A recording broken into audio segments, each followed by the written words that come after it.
Bienvenidos a otro video. Hoy vamos a ver otra historia fascinante y les pido que primero se suscriban al canal para poder ayudarles con más contenido como este en el futuro. Vamos a ello. ¿Por qué fue prohibida la reencarnación en la Biblia? Parte 1. Los textos perdidos y el misterio de Enoc. La historia que estás a punto de conocer cambiará por completo tu perspectiva sobre la Biblia y las enseñanzas que han llegado hasta nosotros. Estamos hablando de textos antiguos que fueron eliminados deliberadamente, conceptos borrados de la historia religiosa y verdades que pocos conocen. Enoc es una figura fascinante.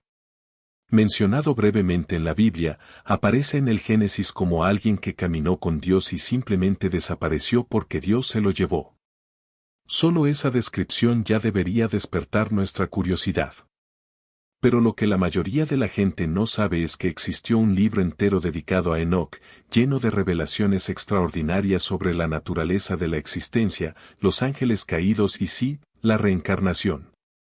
El libro de Enoc no es solo un texto místico perdido en el tiempo. Durante siglos, fue considerado escritura sagrada por comunidades judías y cristianas primitivas. Citas directas de este libro aparecen en la Biblia que conocemos hoy. El apóstol Judas, por ejemplo, cita literalmente una profecía de Enoc en su epístola. Esto significa que los primeros cristianos no solo conocían este texto, sino que lo consideraban auténtico e inspirado. Entonces, ¿qué pasó? ¿Por qué un libro tan importante simplemente desapareció de la tradición cristiana occidental? La respuesta está en los concilios de la Iglesia primitiva y en las decisiones políticas que moldearon el cristianismo tal como lo conocemos hoy. Durante los primeros siglos después de Cristo, existían decenas de textos considerados sagrados por las distintas comunidades cristianas. Algunos hablaban sobre la naturaleza múltiple de la existencia humana, otros sobre vidas anteriores, y muchos contenían enseñanzas que hoy consideraríamos esotéricas. El libro de Enoc era uno de esos textos centrales. Pero aquí está el punto crucial, cuando la Iglesia comenzó a organizarse institucionalmente, especialmente después del Concilio de Nicea en el año 325 después de Cristo. Hubo una gran presión para estandarizar las creencias. Y estandarizar significaba elegir qué textos serían considerados canónicos y cuáles serían rechazados. Esta no fue una decisión basada únicamente en criterios espirituales o teológicos, sino también en consideraciones políticas y de control. El concepto de reencarnación, presente en varios textos antiguos, incluidas referencias en el libro de Enoc, representaba un problema para la estructura de poder que la Iglesia estaba construyendo. Piensa en esto, si las personas creyeran que tenían múltiples vidas para evolucionar espiritualmente, ¿cuál sería el papel de la salvación inmediata a través de la Iglesia? Si cada alma pudiera regresar y continuar su viaje espiritual, ¿dónde quedaría la urgencia de la conversión y la obediencia a los dogmas establecidos? Enoc, en sus escritos, no solo hablaba de ángeles y visiones celestiales. Describía un universo donde las almas pasaban por procesos de purificación y evolución que se extendían más allá de una sola existencia terrenal. Para los líderes eclesiásticos de los siglos IV y V, estas enseñanzas eran problemáticas porque daban a las personas un sentido de responsabilidad personal sobre su evolución espiritual, reduciendo la dependencia de la mediación clerical. Es importante entender que la reencarnación no era un concepto extraño en el mundo antiguo. Filósofos griegos como Platón y Pitágoras la enseñaban. Comunidades judías, especialmente los esenios, creían en ella. Y muchos de los primeros cristianos, incluidos algunos padres de la Iglesia, consideraban la preexistencia del alma como una doctrina válida. Orígenes, uno de los teólogos cristianos más influyentes del siglo III, enseñaba abiertamente sobre la preexistencia de las almas y su viaje a través de múltiples experiencias hasta la redención final. Sus escritos fueron ampliamente estudiados y respetados durante siglos. Pero en el siglo VI, específicamente en el Concilio de Constantinopla del año 553 después de Cristo, las enseñanzas de Orígenes fueron condenadas oficialmente como heréticas. Lo que estamos viendo aquí es un patrón claro. textos y enseñanzas que otorgaban poder espiritual directamente a los individuos, que sugerían que la salvación era un proceso personal y evolutivo, fueron eliminados sistemáticamente de la tradición cristiana oficial. El libro de Enoc, con sus referencias a múltiples existencias y evolución espiritual, entró en esa categoría. Pero aquí hay algo aún más sorprendente: el libro de Enoc nunca desapareció por completo.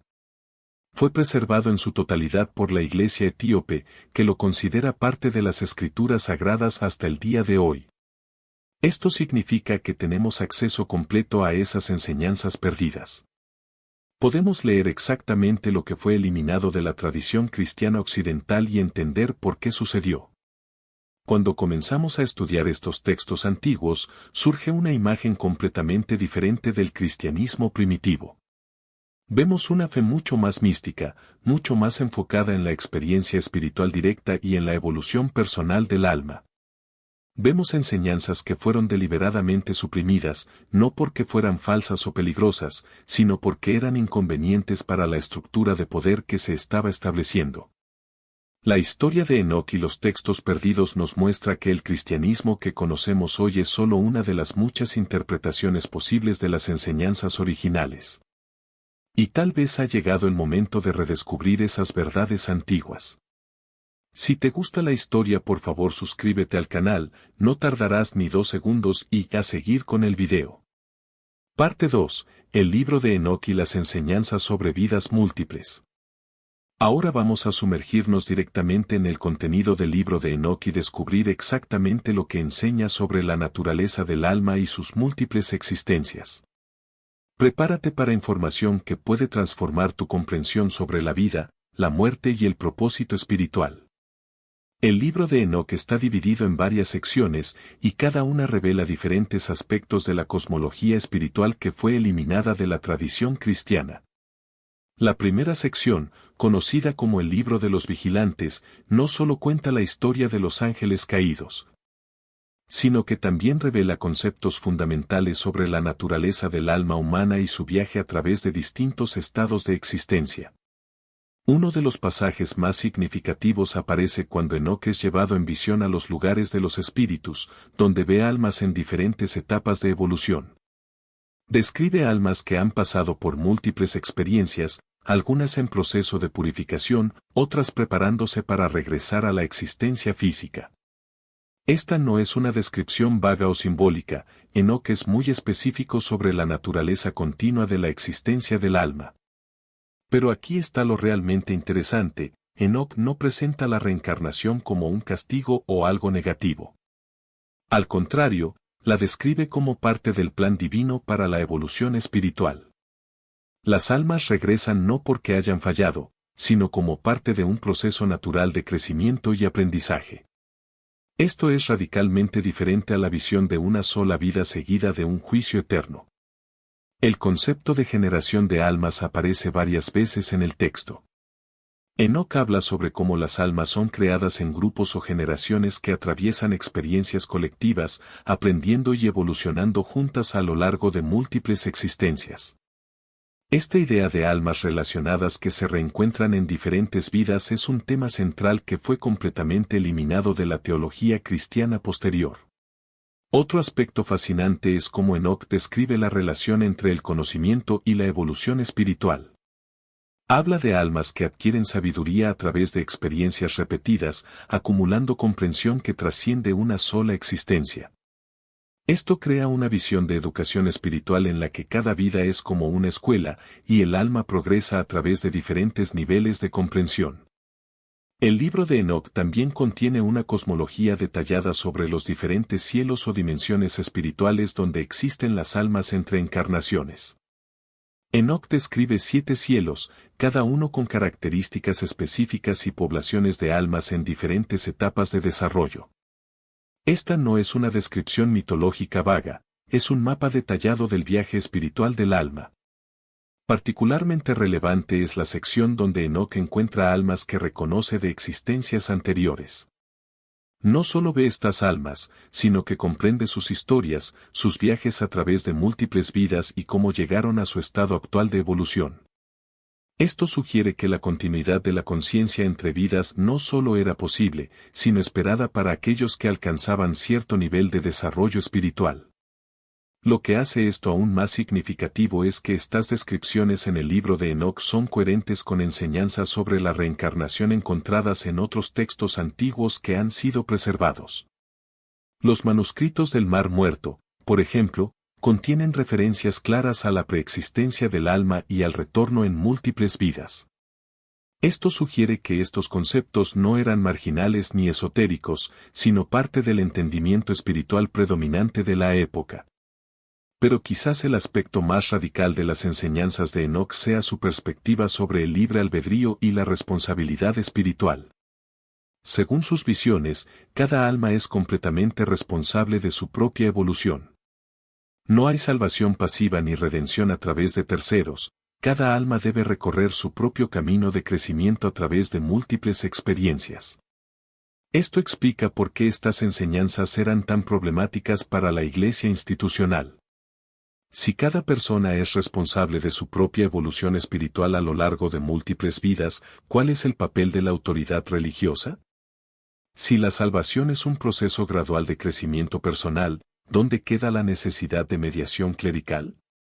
Enoc también describe cómo ciertas almas eligen regresar a la existencia física para ayudar a otras almas en su desarrollo.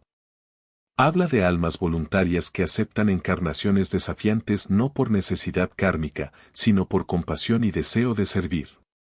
Este concepto de bodhisattvas o almas dedicadas al servicio se encuentra en muchas tradiciones espirituales, pero fue completamente eliminado del cristianismo oficial. El texto también contiene enseñanzas detalladas sobre cómo el alma se prepara para cada encarnación, eligiendo las circunstancias y desafíos que mejor servirán a su desarrollo. Enoc describe un proceso consciente en el cual el alma, en consulta con guías espirituales, planifica su próxima experiencia terrenal basada en lo que necesita aprender. Esta visión del planeamiento prenatal del alma es coherente con relatos modernos de experiencias cercanas a la muerte, en los que las personas describen haber elegido sus vidas antes de nacer. Pero en la época de Enoc, esto se presentaba como conocimiento espiritual directo, no como experiencia subjetiva. Lo que surge de las enseñanzas de Enoc es una visión profundamente optimista de la existencia humana. Cada vida tiene un propósito, cada experiencia contribuye al crecimiento, y cada alma está en un viaje inevitable hacia la iluminación total. No hay condenación eterna, no hay almas perdidas, solo diferentes etapas de un viaje universal de evolución. Esta perspectiva transforma por completo nuestra comprensión sobre la muerte, el sufrimiento y el propósito de la vida. Si somos seres eternos en un camino de crecimiento, entonces cada desafío se convierte en una oportunidad, cada relación en una ocasión para aprender, y cada vida en una escuela preciosa en la educación del alma. Si te gusta la historia, por favor suscríbete al canal, no tardarás ni 2 segundos y a seguir con el video. Parte 3. Los concilios y la eliminación sistemática de los textos. Ahora llegamos a la parte más controvertida de la historia, cómo exactamente las enseñanzas sobre la reencarnación fueron eliminadas sistemáticamente del cristianismo. Esto no fue un proceso accidental o natural, fue una decisión deliberada tomada por líderes religiosos y políticos con objetivos muy específicos. El primer gran hito en este proceso fue el Concilio de Nicea en el año 325 después de Cristo, convocado por el emperador Constantino. Pero aquí está lo que pocos saben, Constantino ni siquiera era cristiano bautizado cuando organizó este concilio. Era un político pragmático que vio en el cristianismo una herramienta para unificar su imperio fragmentado. Y unificación significaba eliminar la diversidad de creencias. Antes de Nicea, el cristianismo era increíblemente diverso. Existían comunidades gnósticas que enseñaban sobre múltiples vidas, grupos que seguían las enseñanzas de Orígenes sobre la preexistencia del alma, y muchos que consideraban el libro de Enoc como escritura sagrada. Esta diversidad era vista como un problema por los líderes que querían transformar el cristianismo en una religión estatal uniforme. El proceso de eliminación de los textos problemáticos comenzó con la creación de listas de libros canónicos frente a apócrifos. Pero los criterios para esta división no eran principalmente teológicos, eran políticos.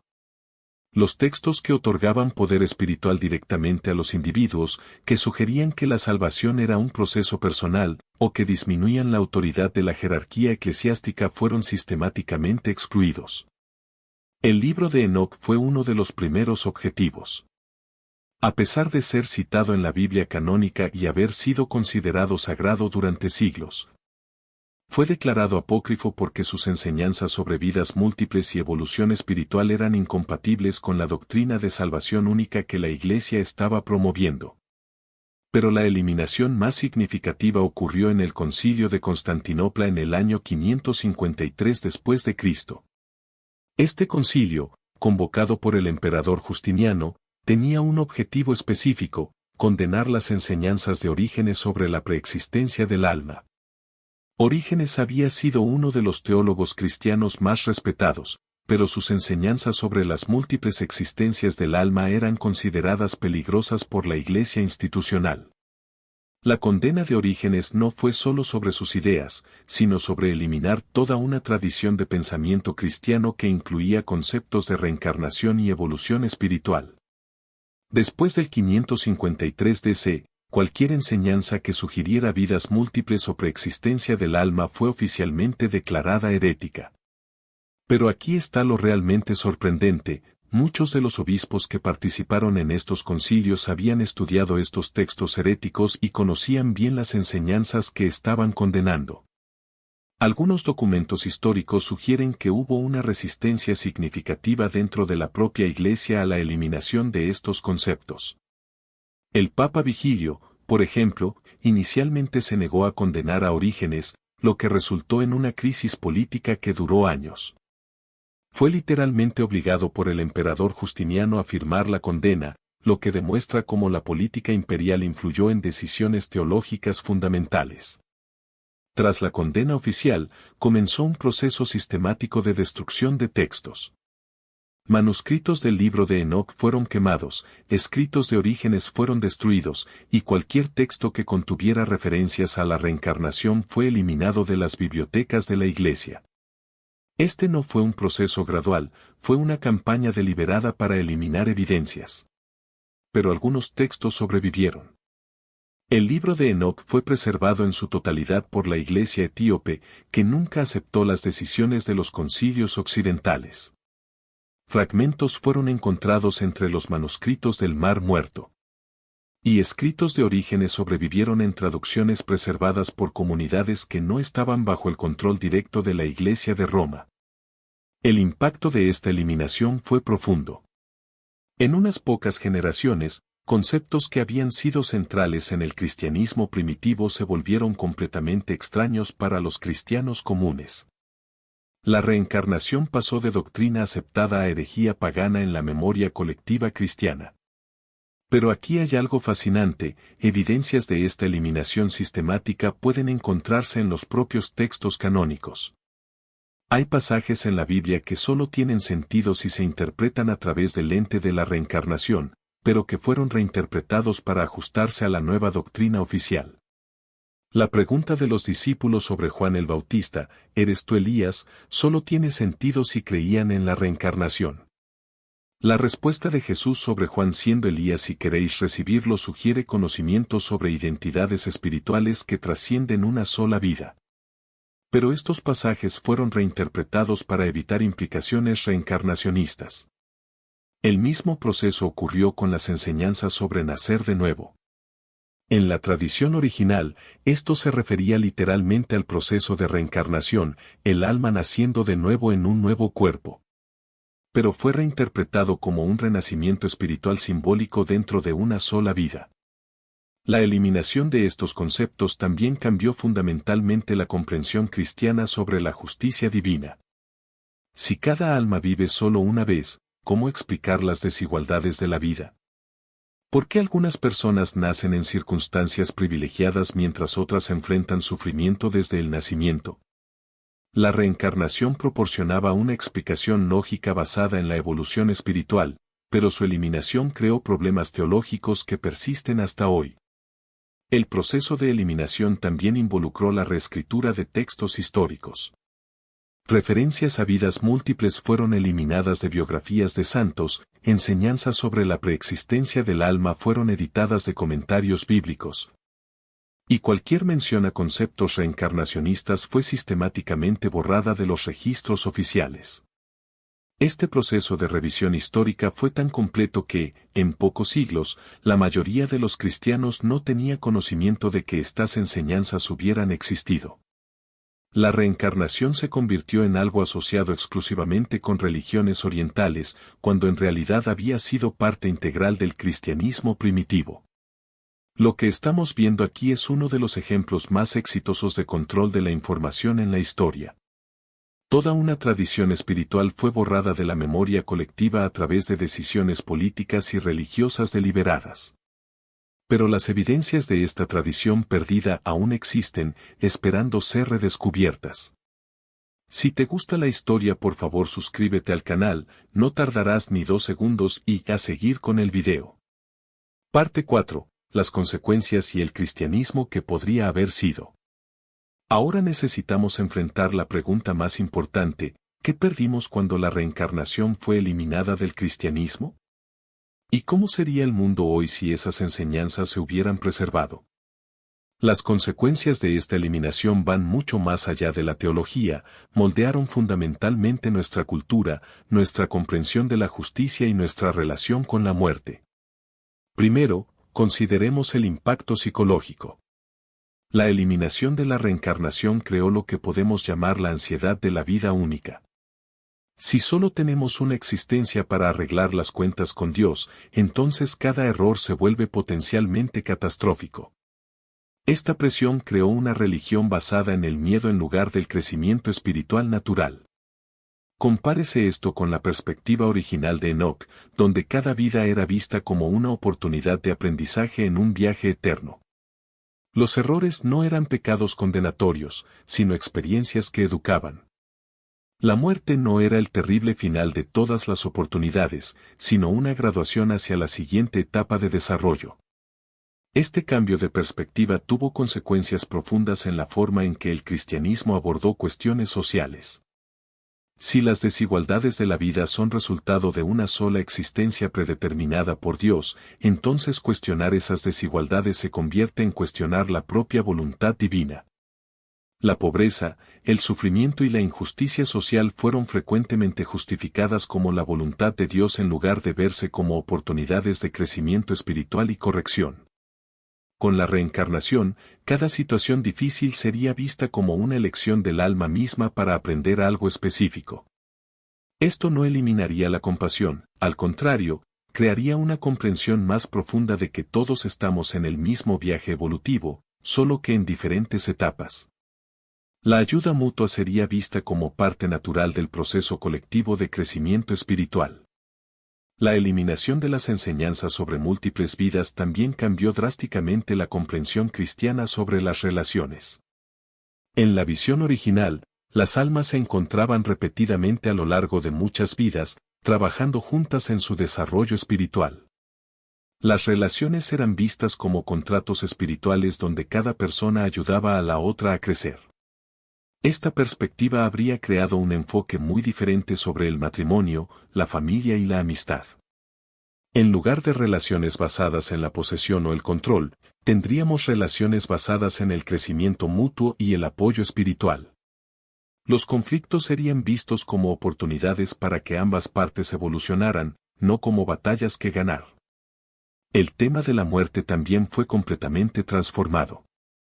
En el cristianismo original, la muerte era una transición natural, como cambiarse de ropa o mudarse de casa.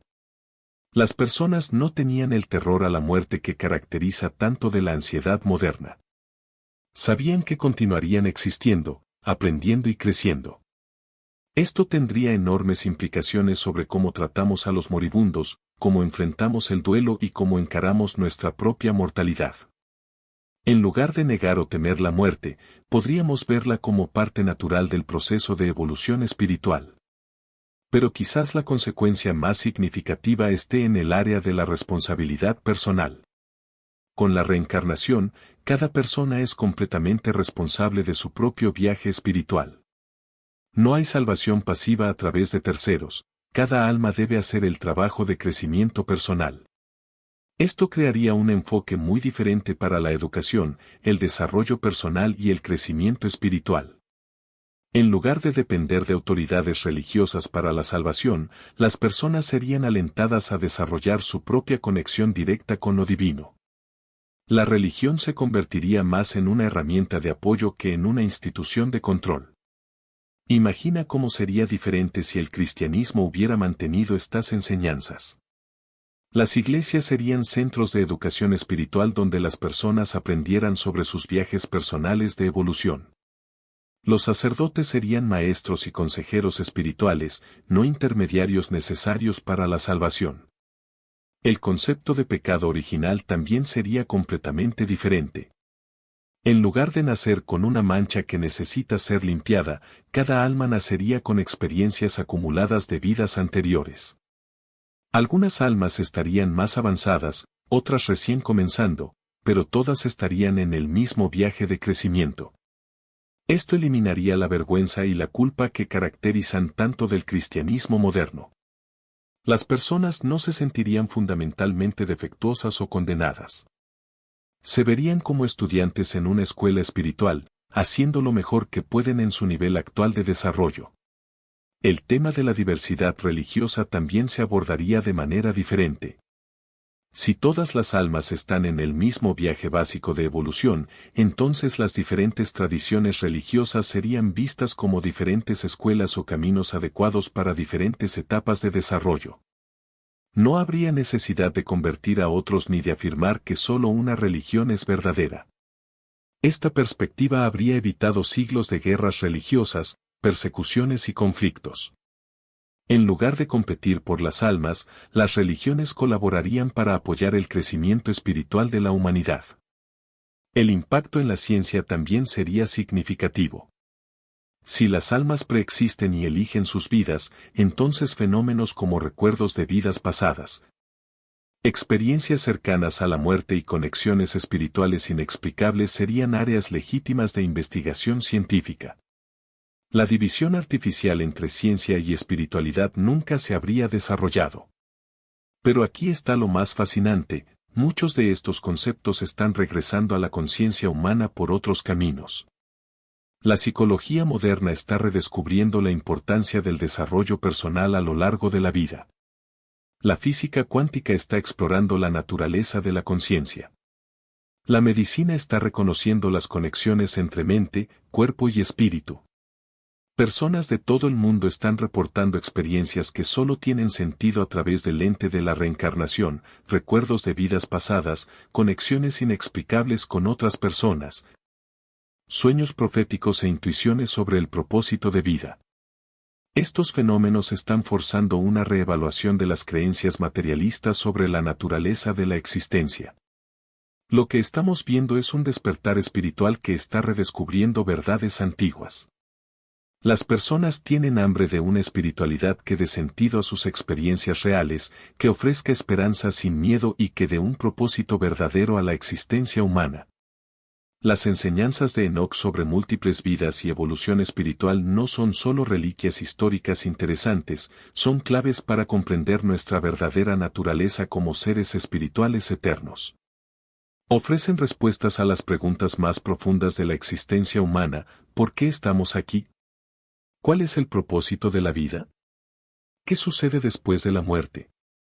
La eliminación de estas enseñanzas del cristianismo no las destruyó, solo las ocultó por un tiempo.